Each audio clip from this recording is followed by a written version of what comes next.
नमस्कार दोस्तों, जैसा कि मैंने वापसी या विदाई कार्यक्रम के पहले एपिसोड में कहा था कि यह यात्रा निरंतर चलती रहेगी। तो आइए देखते हैं कि हमारी टीम का अगला पड़ाव कहां था। मैं हूं आपके साथ डॉक्टर गौतम पांडे और आप देख रहे हैं जीपीएन बिहार, सच्ची बात सटीक विश्लेषण। तो दोस्तों, हमारी टीम का अगला पड़ाव था रुपौली विधानसभा क्षेत्र का एक कस्बा जिसका नाम है भवानीपुर। तो आइए देखते हैं कि यहाँ के लोगों का क्या मूड है, इस सरकार के बारे में उनकी क्या राय है और वो क्या चाहते हैं, सरकार की वापसी या फिर विदाई। हमने मुख्य रूप से 3 मुद्दों पर लोगों से बात की: महंगाई, बेरोजगारी और शिक्षा, जिसकी चर्चा लगभग पूरे देश में सभी राजनेता करते हैं। कई डिबेट भी होती रहती है, पक्ष और विपक्ष दोनों के अपने अपने तर्क होते हैं, परंतु धरातल पर क्या स्थिति है वह तो लोगों के बीच जाने पर ही पता चलता है। नमस्कार मुखिया जी, मैं जीपीएन बिहार से हूँ और मैं ये जानने के लिए निकला हूँ कि अभी जो वर्तमान सरकार है, इस सरकार से आपको क्या लगता है कि सरकार ने महंगाई का या बेरोजगारी पर ध्यान दिया है?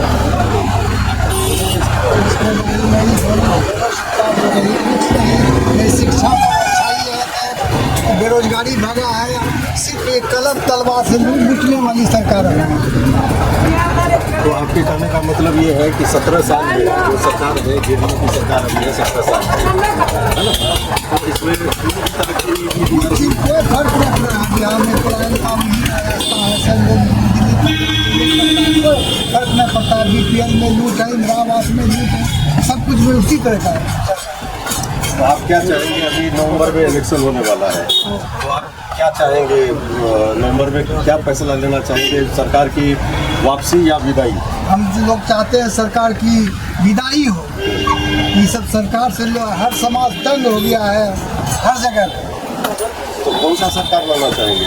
नया पार्टी कोई है, लोग यहाँ लॉन्च करे, नया जनरेशन का लोग आएगा, नया आदिवास होगा बिहार में। तो आपको भरोसा है कि जो नई पार्टी आएगी वो कुछ काम करेगी? हमको खूब भरोसा है, पूर्ण विश्वास है। अगर संगठन पर सही से नई पार्टी खटे, दोनों को यहाँ से खदेड़ के भगा देगा बिहार में। और रुपौली की जनता का क्या इरादा है इस मामले में? इस मामले में वो भी रुपौली का जनता भी चाहता है परिवर्तन हो। ये सबसे दिल जी उब चुका है दोनों सरकार, दोनों पार्टी से। शिक्षा व्यवस्था तो चौपटे है, थाली पीटो खनाई, ये सब शिक्षा में। तो अभी जो सरकार ने मिड डे मील का प्रोग्राम जो चलाया हुआ है सालों से, तो सरकारी स्कूल में तो बच्चों को मिलता है खाना सही से कहीं नहीं मिलता है। सिर्फ जो रसैया का बच्चा है, जो उसका निजी मास्टर का बच्चा, वही लोग खाता पीता है, दूसरे को भगा देता है। आप ये बताएं कि खासकर रुपौली विधानसभा, आप रुपौली के रहने वाले हैं, रुपौली विधानसभा में महंगाई की क्या स्थिति है? महंगाई तो अभी ठीक ठाक चल रही है। सरकार को जो जिस तरफ से हो रहा है उस तरफ से तो अच्छा ही काम हो रहा है। शिक्षा भी अच्छे चल रहा है, हर स्कूल में देखते हैं सब चीज़ लगा हुआ है, कोई टेंशन ही नहीं है। लोगों को तो गेहूँ चावल मिल रहा है, फल खा रहा है, तो फिर एकदम सरकार का कटाव कम करेगा। जो विपक्षी पार्टी है वही तो कटाव। तो फिर इतनी बेरोजगारी क्यों है बिहार में? बेरोजगारी क्यों है? बेरोजगारी आदमी काम करेगा, दिन भर ताश खेलेगा, तो क्या बेरोजगारी होगा कि नहीं होगा? आदमी स्वयं अपने से चलना शुरू करेगा, अपना से काम करना शुरू करेगा, सब्जियाँ लेकर के बेचेगा, बेरोजगारी उसके घर में आएगा तो आएगा। वही बात नहीं है। आदमी बैठ करके दिन भर समय काटता है, चौक चौरा फलना चिलना। अभी कुछ महीना पहले, 1 आध महीना पहले ही मकई का रेट हमने जो सुना वो 3200 रुपये कुंटल था। अभी सुन रहे हैं कि वो 2000 रुपये कुंटल हो गया। इसके बारे में क्या करेंगे? नहीं तो सरकार का देख रेख में होना चाहिए, सरकार को इस पर ध्यान किसान को देना चाहिए। सरकार मान के चलिए बीज मिलता है 3200 रुपया पैकेट, अभी मकई हो जाएगा 2000-1600 रुपया कुंटल, किसान को क्या उसमें बचेगा? किसान को तो घरे से जाएगा। तो अभी जो इलेक्शन आ रहा है नवंबर में, इस इलेक्शन में आप क्या चाहेंगे, इस सरकार की वापसी या विदाई? नहीं, हम लोग तो ताहे दिल से वापसी ही चाहते हैं, क्योंकि काम पे हम लोग डिपेंड कर रहे हैं। काम अच्छा कर रहा है, हर जगह अच्छा परिवर्तन हो रहा है, अच्छे आदमी विचार में है। बहुत बहुत धन्यवाद। चुनाव के मुताबिक हम एक छोटा सा सर्वे करने के लिए निकले हैं। ठीक है, सर्वे में हमारा 3 मुख्य मुद्दा है। पहला मुद्दा है बेरोजगारी, दूसरा है महंगाई और तीसरा है शिक्षा। ठीक है, तो आप हमको एक बात बताइए कि अभी जो वर्तमान सरकार है, वर्तमान सरकार में महंगाई क्या कंट्रोल में है? वर्तमान सरकार ने महंगाई कंट्रोल किया हुआ है? महंगाई तो आसमान जा चुका है, आसमान छू गया है। अब पढ़ाई तो स्कूल का साफ है, खिचड़ी पे चल रहा है, क्या बताएं। अच्छा, और बच्चा तो पढ़ता है नहीं। जो अभी सर्वे करा लीजिए, पर स्कूल जाके पूछिए तो पता चल जाएगा। और बेरोजगारी? बेरोजगारी तो रोड पर आदमी घूमता है, अगर रोजगार रहता तो घूमता तो नहीं, रोजगार के पीछे तो खाली घूमता है। कहाँ है रोजगार? तो सब रजिस्टरे में मेंटेन हो रहा है रोजगार। वही कह रहा था, सरकार तो कहती है कि रोजगार बहुत है बिहार में, शिक्षा की भी स्थिति अच्छी है, उसके मुंह में रोजगार है, महंगाई भी नहीं है। महंगाई तो फुल महंगाई है, तो पता चलेगा इंसान को ना कि कितना आलू क्या भाव है और महंगाई है कि नहीं है, तो पता चलेगा आलू से। अरे और सब्जी छोड़ दीजिए, आलू से ही पता कर लीजिए। आज का जो हमारा प्रोग्राम है, इसका नाम है वापसी या विदाई। इस सरकार की जो सरकार अभी है, इसकी वापसी चाहते हैं या विदाई चाहते हैं? विदाई।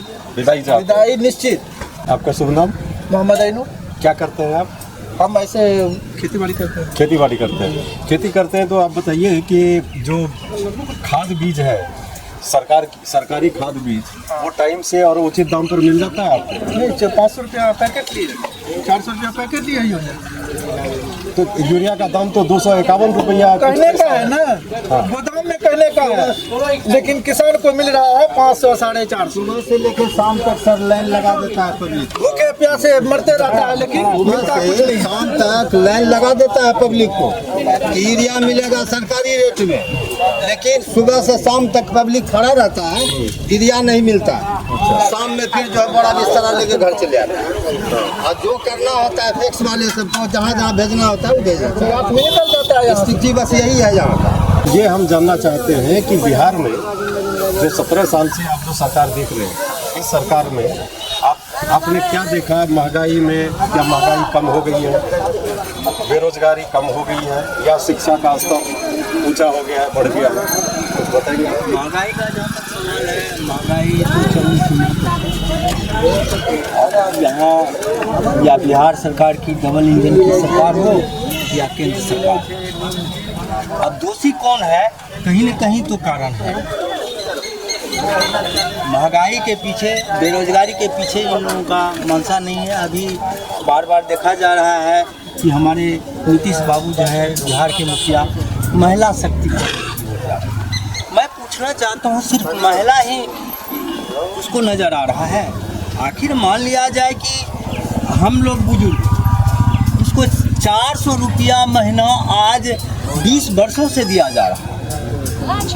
वह वोट की पॉलिसी करते हैं। मैं वोट की पॉलिसी की और मैं आपको नहीं कहना चाहता हूँ। सारे लोगों को लेके मुखिया को चलना चाहिए, मुख्यमंत्री को सारे लोगों को लेके चलना चाहिए, महिला को, बुजुर्ग को या किसी भी आदमी को। और महंगाई का जहाँ तक सवाल है, महंगाई पर कोई नियंत्रण नहीं है, यह पूंजीपतियों के सब। आप जरा बताइएगा कि अभी जो महंगाई, जितने लोग बोल रहे हैं कि महंगाई बहुत बढ़ गई है, तो इसका आपके रसोई पर क्या असर पड़ रहा है?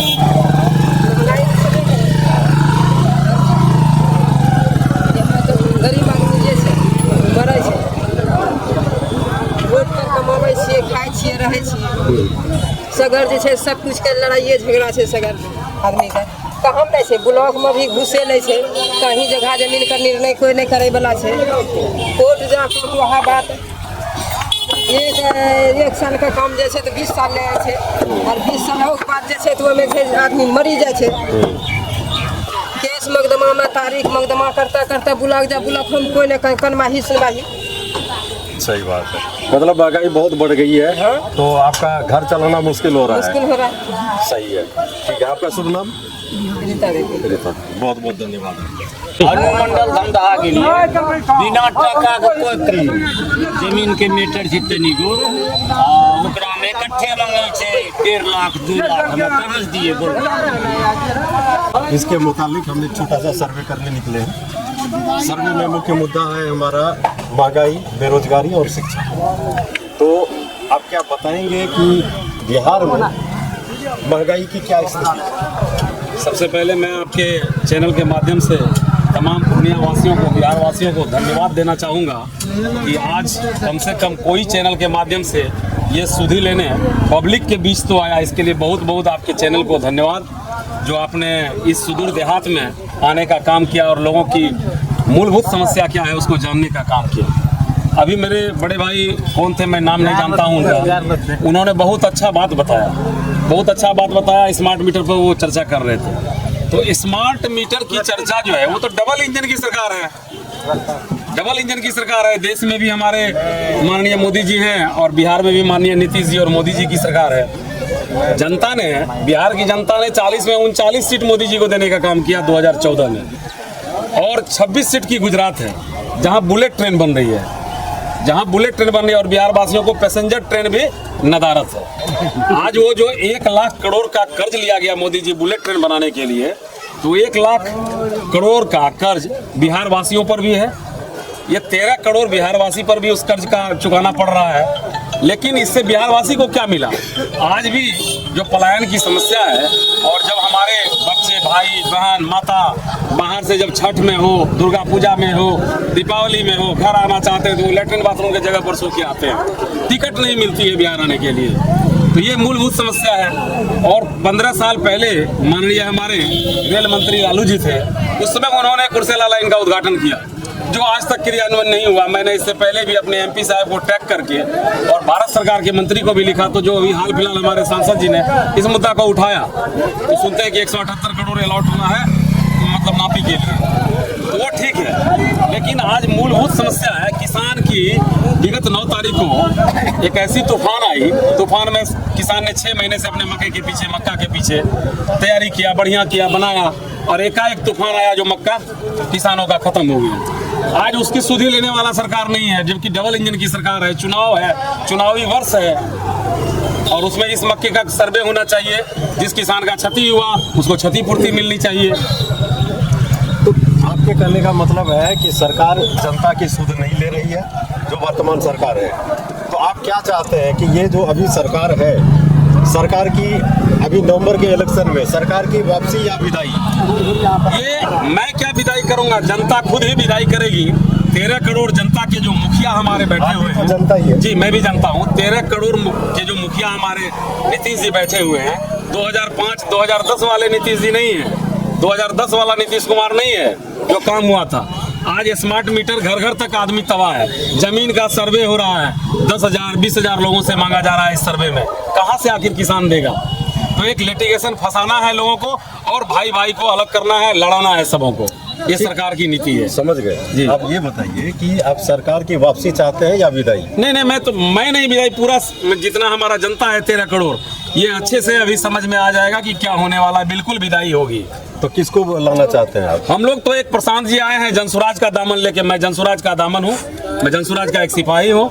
मैं चाहूँगा कि एक नया बिहार, जो विकल्प नहीं था इस बिहार में, किसी तरह लालटेन के डर से फूल के डर से लालटेन में हमारे मौलवी साहब करते थे वोट, जो आप मौलवी साहब को एक बहुत बड़ा रास्ता मिला है, जिन्होंने ये कहा कि मैं जिसकी जितनी भागीदारी उसकी उतनी साझेदारी। पहली कोई पार्टी आई बन के प्रशांत किशोर जी, जिन्होंने मुस्लिम समाज को 40 सीट का ऐलान किया कि मैं 40 सीट उनको दूंगा, जितनी उनकी आबादी है।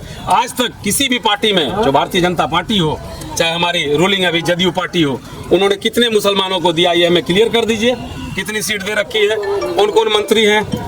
तो जैसा कि मैंने पहले कहा था कि जनता का मूड वर्तमान सरकार को परेशान करने वाला है। फिलहाल तो लोगों की राय विदाई वाली है, पर देखते हैं चुनाव के वक्त क्या होता है। हम फिर मिलेंगे वापसी या विदाई की एक नए एपिसोड के साथ। वीडियो को लाइक करें, शेयर करें और हमारे चैनल को सब्सक्राइब करना ना भूलें। धन्यवाद।